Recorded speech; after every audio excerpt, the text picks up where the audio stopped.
Welcome to Underlord's Universe, where we like to chit chat about all kinds of stuff related to movies, sci-fi, horror, hard rock, progressive rock, heavy metal, blah, blah, blah.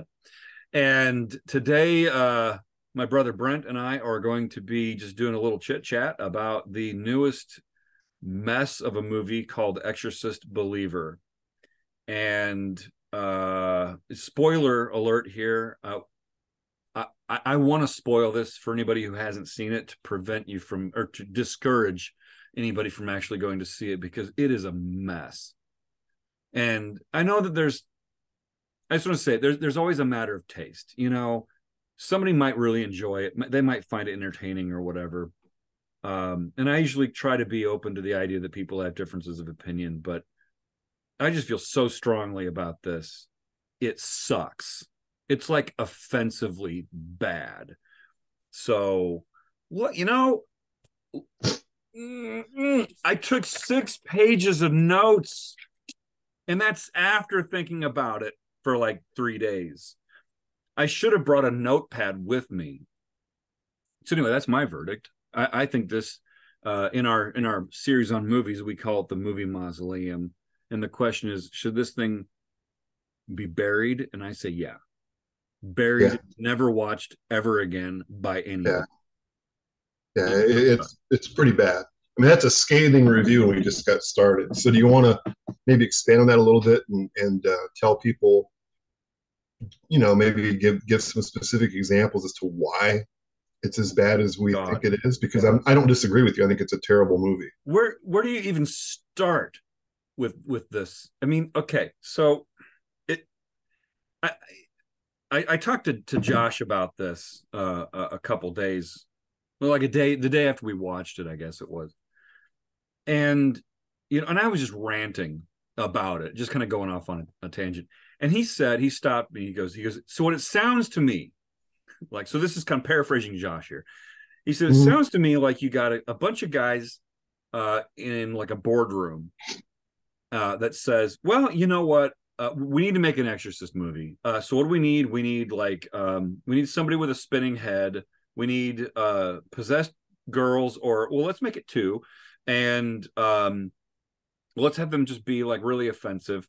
And God, I don't know. And that's it. The rest of it doesn't matter. The list of stupidity. And it's like it's like it's got to have these things, and then once we have these things figured out, then we'll write a story around it. Right, It's right. like let's make an excuse to have a movie to have certain things in it, and then figure out what it's about. And it's like, are you serious? This is it's Yeah. just I I don't know. I don't know. And let's just start with the title, The Exorcist. Do these people not understand the difference between plural and singular? Because in this movie, there is like multiple exorcists. It's like a NATO exercise in exorcism. You've got the evangelical, and you've got the non-believer in there, and then you've got, like, I don't know, some Haitian voodoo stuff, and it's like, what is this? I mean, now you could say, whoa, the original, there's 2 exorcists in the original. No, I mean, there are, but the story in the original is about Father Damien Karras. He is the exorcist, because Right. at the end of the film he saves Reagan's life, and in Yeah. doing so you complete a character arc for Father Damien Karras, who is going through a crisis of faith. And in the end of the movie, he sacrifices his own life to save hers. That is Yeah. why that movie is so good. And that's why this movie sucks so bad. That's pretty good. But yeah, the first. I mean, we don't necessarily want to or need to compare this to the original, but I think we will because they're calling this the Exorcist Believer. But one of the reasons the first movie is so great is because it's very deep. It makes you think. It's not just about special effects. And you care about Regan and you care about her mom. and you care about the other characters in the movie. I don't give a darn about any of the characters in this movie because they don't even really expand on the characters. They don't make you care about the characters. They're just there. Yeah. Um, Yeah. I mean, and when you don't really care about characters in a book or in a movie, it's really hard to get into it. But and there was no effort really to do that in this movie. Like you said, okay, we're going to make a movie about exorcism, so we're going to throw in as many cliches as we can, and then we'll try to just craft a story around it. But the story around it isn't really, it's not even a story. It's okay, so these girls are going to go wander into the woods and they're going to get possessed. They don't even really get into the weeds that much with that. It's just they were gone, they show up, they're possessed, right? Did I miss something? Um, and then of course you have to reintroduce the Chris McNeil character, right? And she's an exorcist expert. Even though I love the part, I think we talked about this before in the movie where this guy asks her, "Well, did you watch your own daughter's exorcism?" No. He's like very disengaged from that whole experience, but nevertheless, she went on to study exorcism in every culture, and she's well, an expert on it. And so this guy whose daughter's possessed, he just decides to go to Chris McNeil's house and have a cup of coffee and talk about exorcism. It's so stupid. okay, so let's take a couple of those things. Let's take just a couple of things. Number one, this guy whose daughter is possessed. He's like, it's almost like you got to have the token atheist now in the movie to try to. Oh yeah, yeah, absolutely. So Absolutely.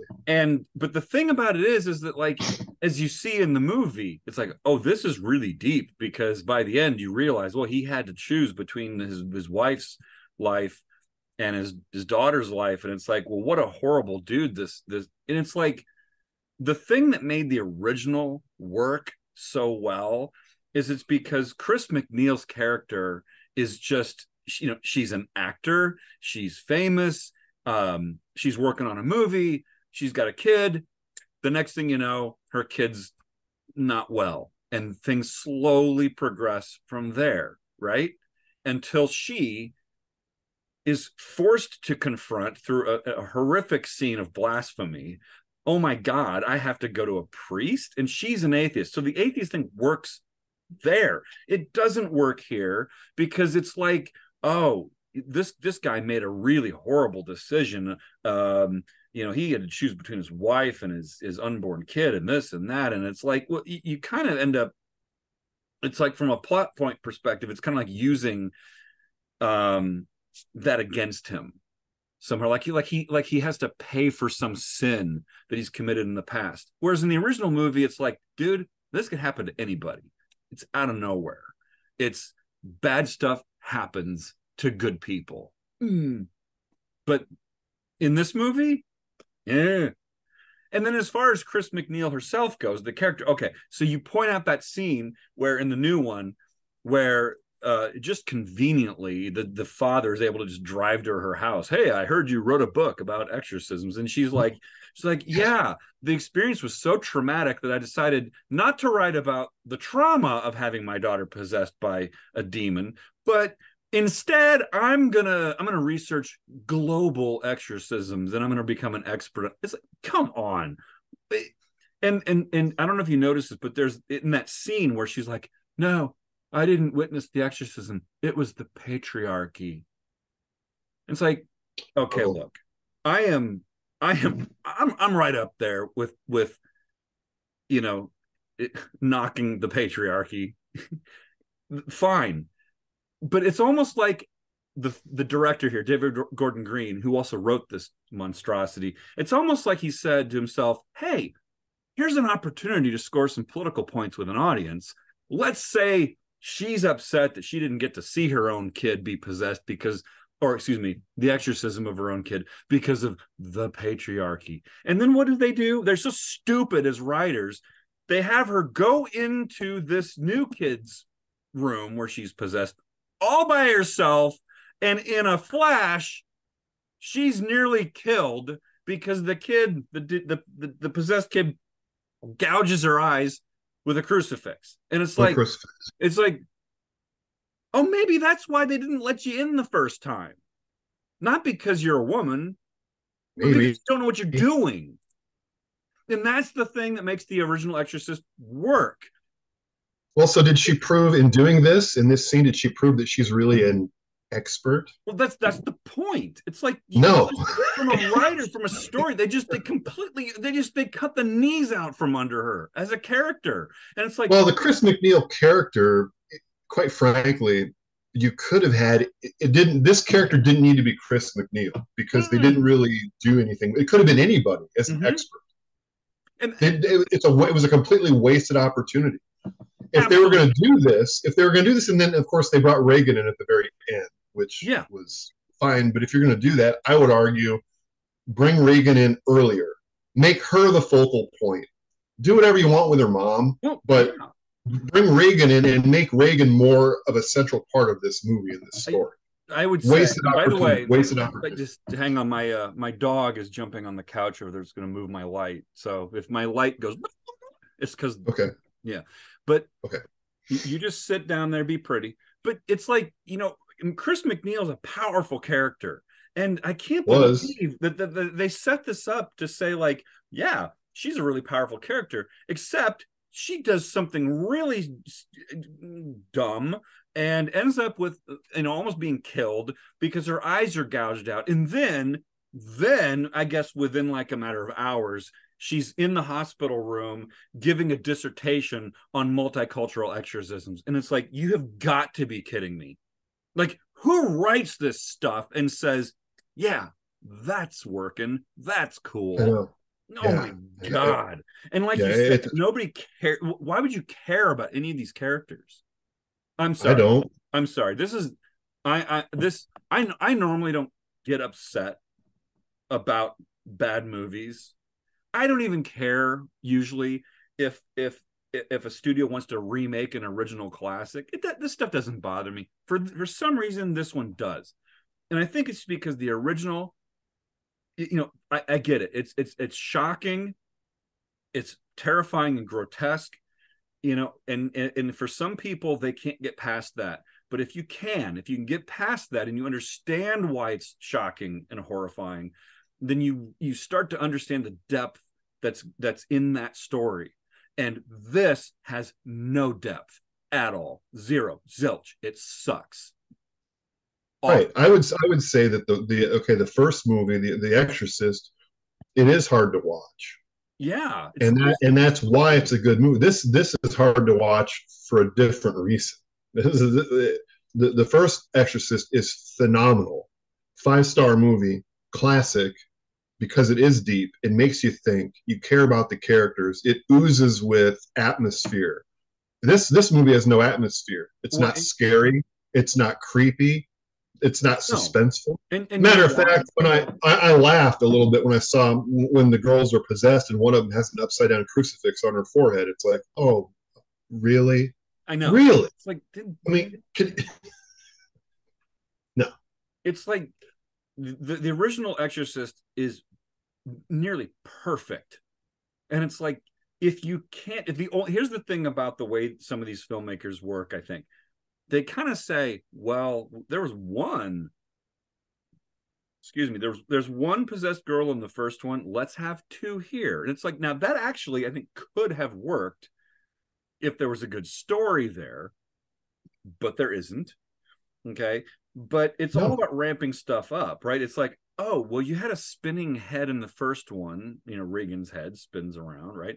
Well, instead, let's have a priest have his head spin around and let's have him die. It's all a matter of, let's just do more of something. And it's like, more doesn't make a better story. It doesn't make a better film. It's just dumb. And it's offensive. It's so offensive. And the original, part of the reason why it worked, I mean, think about some of the most classic moments in that movie.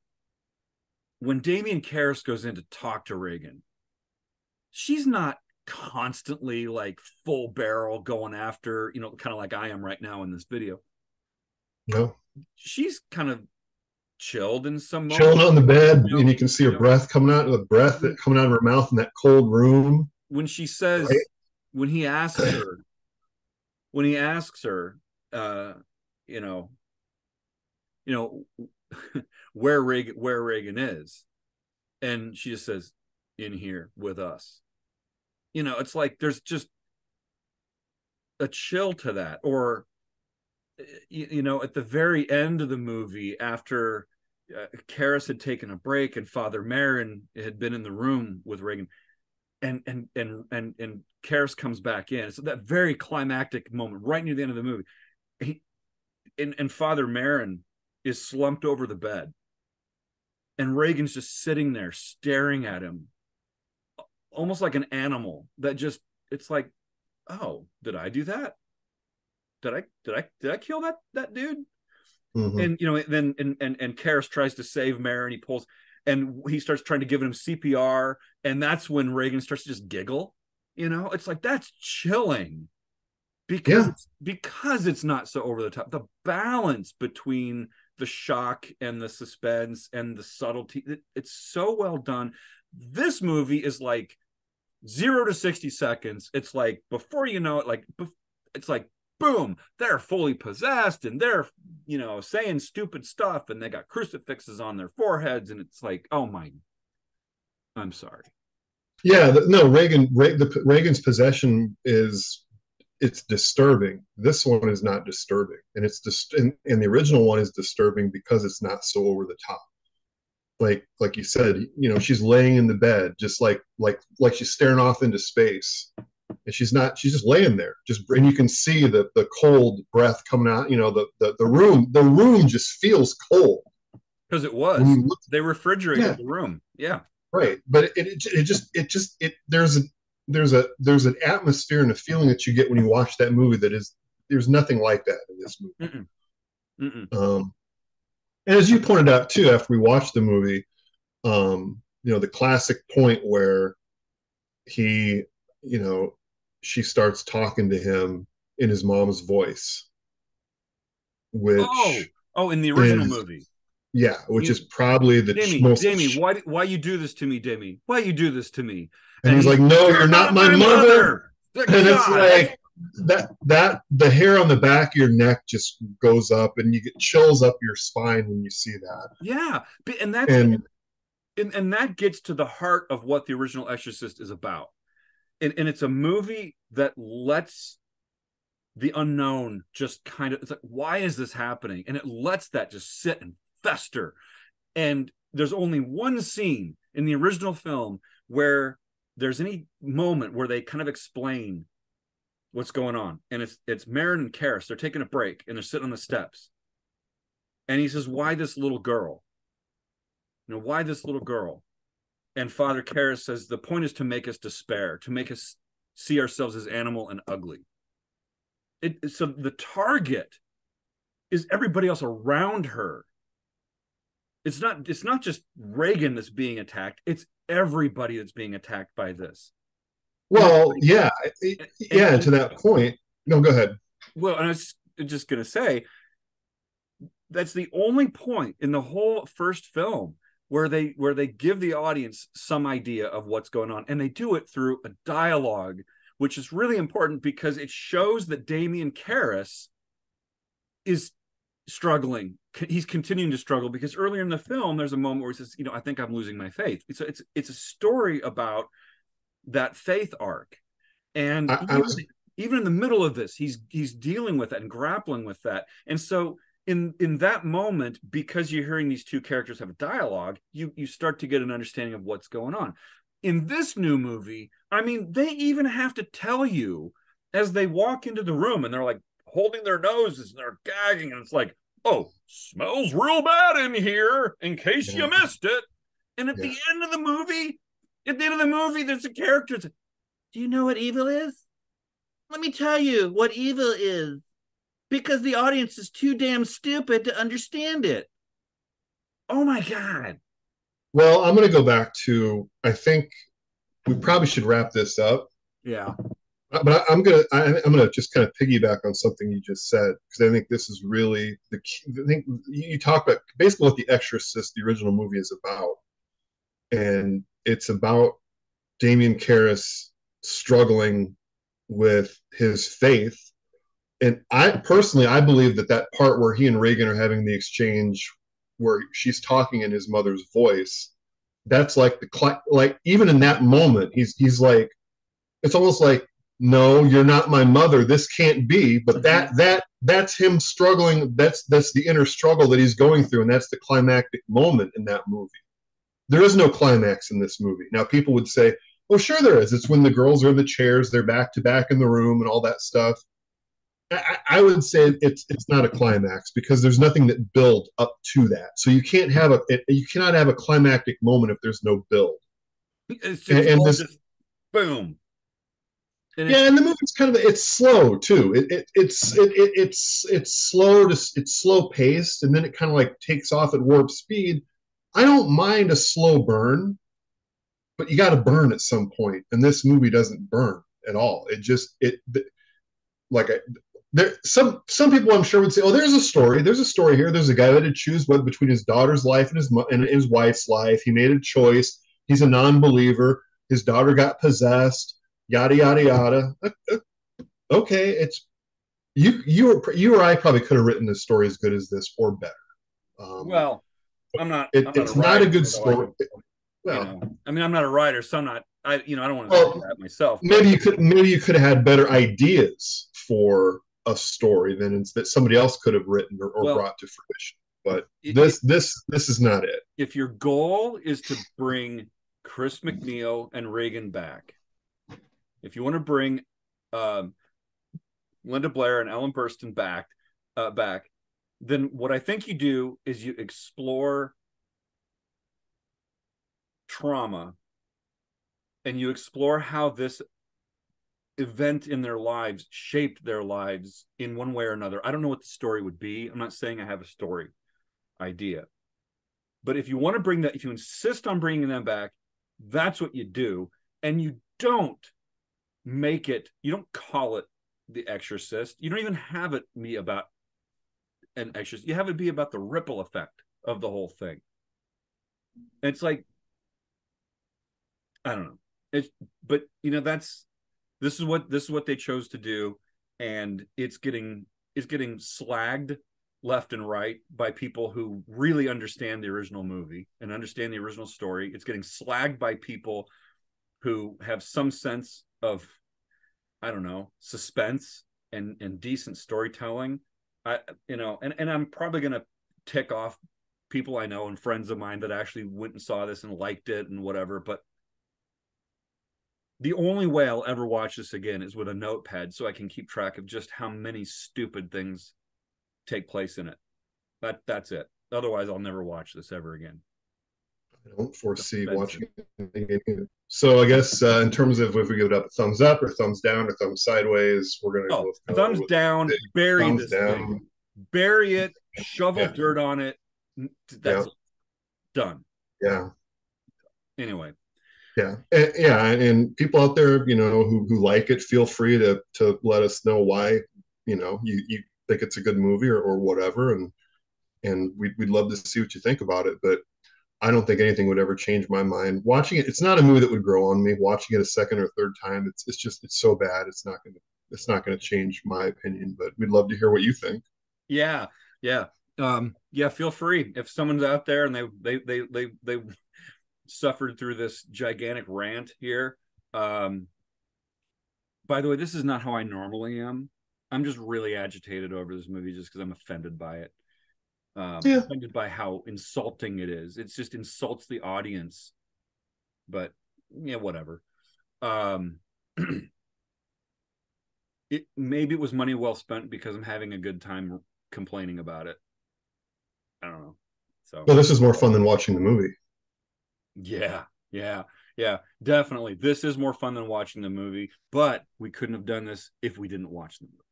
That's true, and we'll watch more movies, and we'll do more videos about the Yeah. movies we watch. In the meantime, uh, that's a wrap thumbs down, bury this thing. Thanks for Bury it. checking out this particular episode of Movie Mausoleum. If you're interested in checking out our own creations, which you can criticize yourselves, we've got books by our in-house author, H. Prescott Lemon. We've got music out there. I'll put some links below in case you're interested. But thanks. I appreciate. We appreciate spending your time with us. Letting me vent a little bit. So, okay. Well, until next time, Brian. Till next time. Bye.